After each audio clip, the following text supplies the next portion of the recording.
son principal opposant, qui est en une du journal vénézuélien Las Últimas Noticias. Le journal revient sur le dernier jour de campagne hier des candidats et cite une des phrases prononcées par Capriles.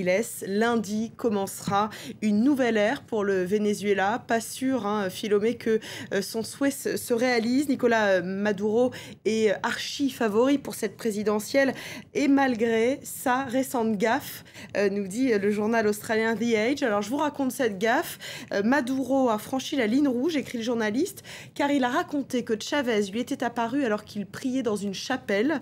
Il serait apparu sous forme d'un oiseau, il lui aurait parlé, il l'aurait encouragé pour l'élection de dimanche. Alors les réactions ne se sont pas fait attendre dans les rangs des chavistes. Une femme outrée a dit « Chavez n'est pas un petit oiseau, mais notre commandant. J'ai été franchement offensé par les déclarations de Maduro. » Alors c'est une bêtise mais pas une catastrophe, commente un analyste. Effectivement, Maduro, je vous le disais, reste le grand favori. The Guardian, lui aussi, nous dit cela. Et pour cause, nous explique le journal britannique, Maduro a utilisé le fantôme de Chavez pendant toute sa campagne en l'appelant « mon père », en passant des vidéos où l'on voit Chavez le désigner comme son successeur. Bref, même si Capriles a promis une redistribution des richesses, a promis plus de sécurité, cela, a priori, ne suffira pas pour le faire gagner. Un peu de sérieux, donc, après cette histoire de volatile dans un rêve, Natacha. On reparle de la Corée du Nord avec la question clé, est-ce que ce pays est allé trop loin? La réponse est oui, en tout cas selon le Jakarta Post, le journal indonésien. C'est un professeur chinois qui a écrit l'article et il nous dit que la Chine s'est complètement trompée et qu'elle a sous-estimé les intentions de la Corée du Nord.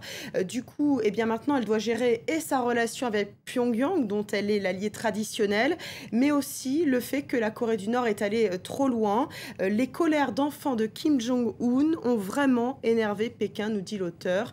Et donc maintenant, eh bien, elle va devoir gérer sa relation avec Pékin. Nous restons en Asie avec la grippe aviaire, Natacha, qui permettrait de freiner l'inflation sur les prix de la nourriture. Oui, alors c'est plutôt une bonne nouvelle, c'est ce que nous dit The South China Morning Post, je vais y arriver.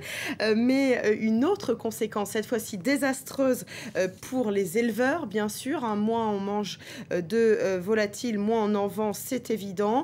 Une photo à voir dans le South China Morning Post, mais aussi dans le Wall Street Journal.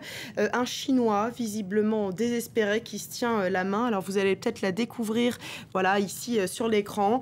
Il assure, nous disent les deux journaux, que ces volailles ne sont pas contaminées. Mais évidemment, on peut imaginer les conséquences que pourront avoir cette épidémie sur son activité. On a beaucoup parlé d'elle depuis son décès, depuis lundi. Margaret Thatcher est à la une de The Economist. Oui, alors The Economist, vous savez, paraît le vendredi. Voilà cette une, Freedom Fighter, la combattante de la liberté, titre le journal britannique.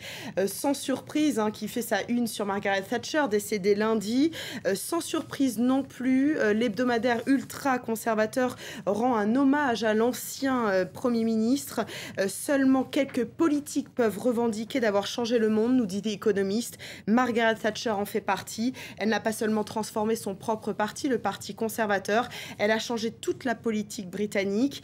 Winston Churchill a gagné une guerre, poursuit The Economist, mais elle a créé un isme, le thatcherisme. Bref, un véritable hommage, vous l'aurez compris, qui ne plaira certainement pas à ses détracteurs. Merci Natacha Vesnic, c'était la revue de presse internationale.